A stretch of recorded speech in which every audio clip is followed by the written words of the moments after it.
जैन साहब, मैं अगर सुदीप सर के आंकड़े को ही लूं, 15 से 20% की इन्होंने बात किया, हमने 20% ले लिया हायर स्लैब रेट, और यहाँ पे आप कैपिटल गेन्स टैक्स मान के चलिए 12.5%, घुमा फिरा के सब लेके 13% के आसपास बैठेगा।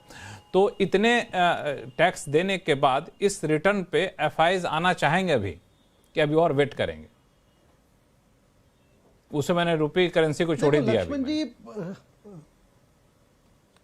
लक्ष्मण जी, मैं रिवर्स में इस चीज़ का जवाब दूंगा। देखो, मार्केट्स बहुत स्मार्ट एनिमल है।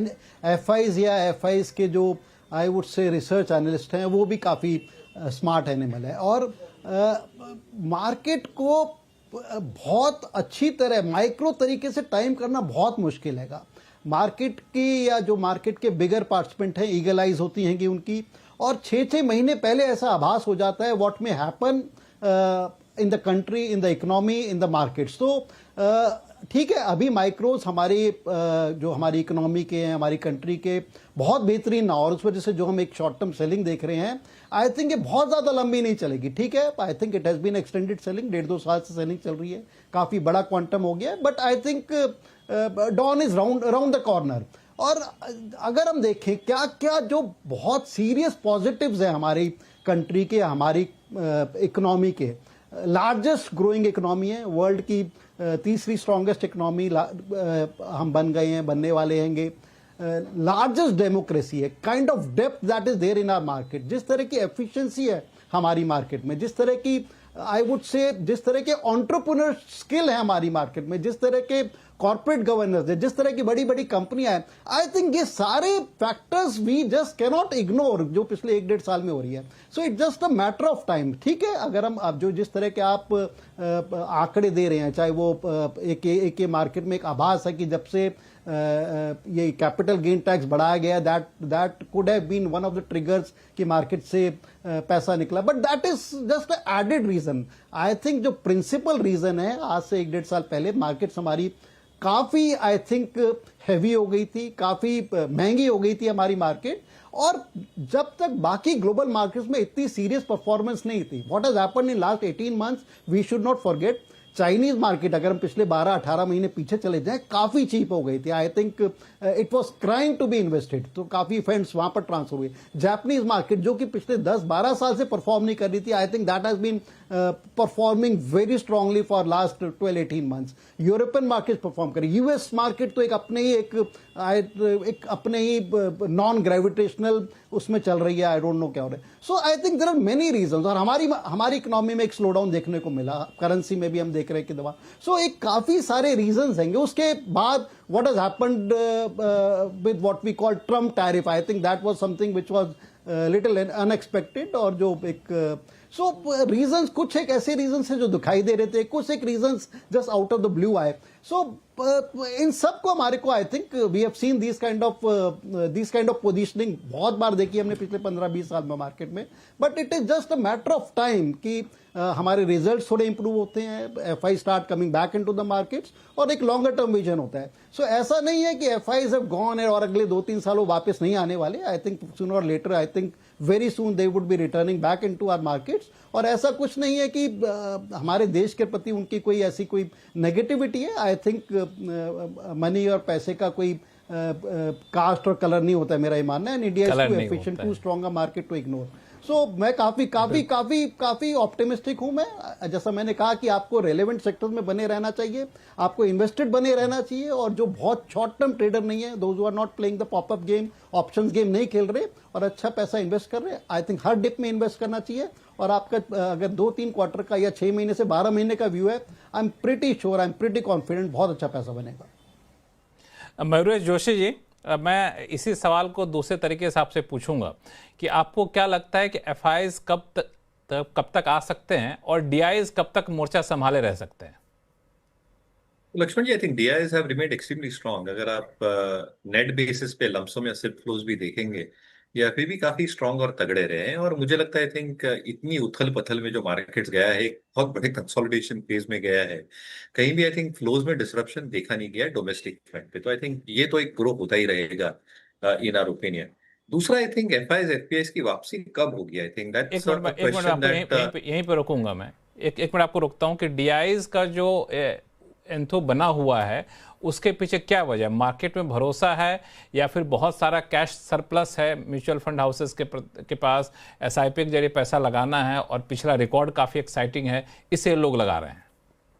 नहीं, दो चीजें आई थिंक। एक आई थिंक लक्ष्मण, ये इन्वेस्टर्स समझ चुके हैं कि I think markets is a long term compounding machine, जैसे वॉरेन बुफेट साहब कहते हैं। तो जो पहले इन्वेस्टर्स करते थे, घबरा के एग्जिट मारते थे जब मार्केट्स में एक गिरावट आती थी, आई थिंक वो माहौल अभी नहीं रहा है। I think a lot of investors में जो एक एजुकेशन फैली है through mutual fund houses, investment advisors हो, दे हैव नाउ रियलाइज कि अगर आप 5-6 वर्षों के लिए बने रहते हैं तो आपका पैसा अच्छा खासा बनेगा compare to other asset classes net of taxes. और इसलिए मुझे लगता है, आई थिंक इन्वेस्टर्स का भरोसा है कि अगर 1-1.5 साल का अंडर परफॉर्म भी रहा लॉन्गर पीरियड ऑफ टाइम में, शायद जो रिटर्न्स बनेंगे ये काफी बेहतर बन सकते हैं। दूसरा, I think coming back to the point कि FIIs have always chased market जहां पे अर्निंग्स ग्रोथ बहुत सुपीरियर रही है।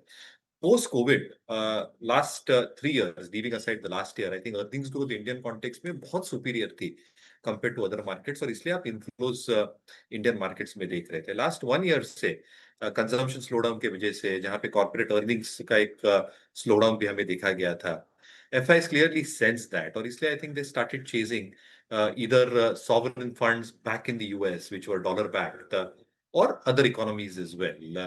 बट कहीं ना कहीं I think with consumption expected to come back very very strongly, जो जीडीपी का दूसरा तड़का रहता है इन्वेस्टमेंट्स, पब्लिक केपिक्स के साथ साथ जब प्राइवेट केपिक्स की बात कर रहे हैं, प्राइवेट केपिक्स में ग्रीन शूट्स दिख रहे हैं।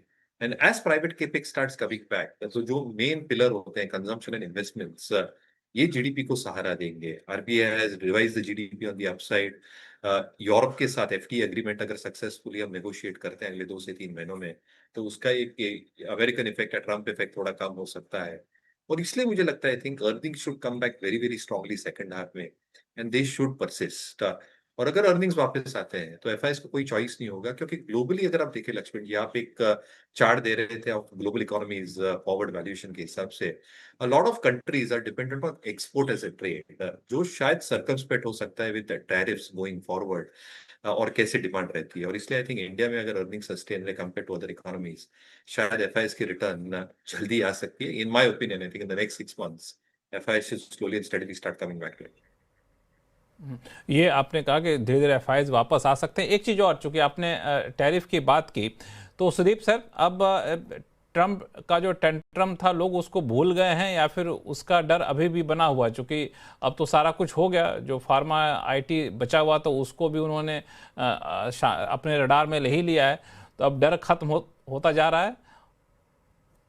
लक्ष्मण जी, मैं ये नहीं मानता हूं, अभी भी बहुत कुछ हो रहा है। शायद मार्केट ने इतना ध्यान नहीं दिया। ये मूवी पे जो टैक्स उन्होंने लगाया 100% ऑन नॉन अमेरिकन मूवीज पे जो लगाया है, उसका भी असर इंडिया में आएगा जी। इंडिया में मैं आपको एग्जांपल के तौर पे बता रहा हूँ, तेलुगु जो मूवीज बनते हैं उसका सेकंड लार्जेस्ट मार्केट यूएस है, और एक बड़ा इनकम तेलुगु मूवी इंडस्ट्री का अभी क्वेश्चन मार्क आ गया है। वहां पे कैसे क्या हैंडल होगा, उसमें बहुत सारा क्वेश्चन है। हिंदी मूवीज का भी एक मार्केट है, बहुत सारे तमिल मूवीज का भी मार्केट है, और जैसे हम जानते हैं बहुत सारी इंडियन कंपनीज इसमें इन्वॉल्व है, जिनका अर्निंग्स पे इसका असर आ सकता है।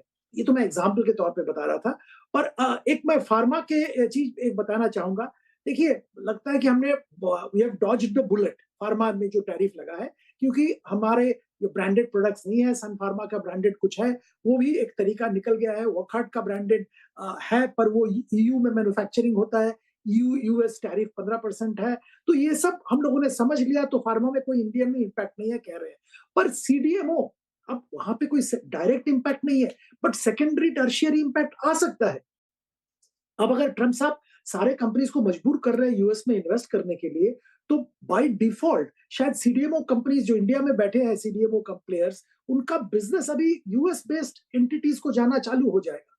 तो ये बहुत सारे क्वेश्चन मार्क्स अभी भी है, और बिलीव मी, ऐसे बहुत सारे सेक्टर्स हैं जहां पे आने वाले दिनों में कुछ ना कुछ नेगेटिव इम्पैक्ट टैरिफ का आ सकता है, अगर इसी तरह से उनका बर्ताव रहता है। अब रही बात, आपने जब प्रोग्राम शुरू हो रहा था, एक कमेंट आपने किया, या पंकज जी ने किया था, कि उनको लग रहा है कि नवंबर तक इसमें ट्रेड डील आ सकता है। जरूर हम लोग सब होप करेंगे आ जाए, क्योंकि कॉमर्स मिनिस्टर गोयल साहब ने ये भी बताया है कि बाई फॉल एक्सपेक्ट कर रहे हैं कि डील होगा, पर मुझे नहीं लगता इतना जल्दी डील हो पाएगा, क्योंकि जो रेड लाइंस इंडिया के हैं और यूएस का जो पोजीशन है बहुत ही रिजिड है, और वहां पे ऐसा कोई अच्छा ट्रेड डील होना मुश्किल है। हालांकि मुश्किल ही नहीं है, ट्रेड डील हो भी गई तो कितना स्टेबल रहेगा, कितना सबके लिए विन विन सिचुएशन होगा, क्योंकि जिनके साथ ट्रेड डील ट्रम्प साहब ने कर लिया है वो भी दुखी हैं, वो भी रो रहे हैं कि हमने डील कुछ किया, अनाउंस कुछ और कर दिया, तो वो एक बना रहेगा।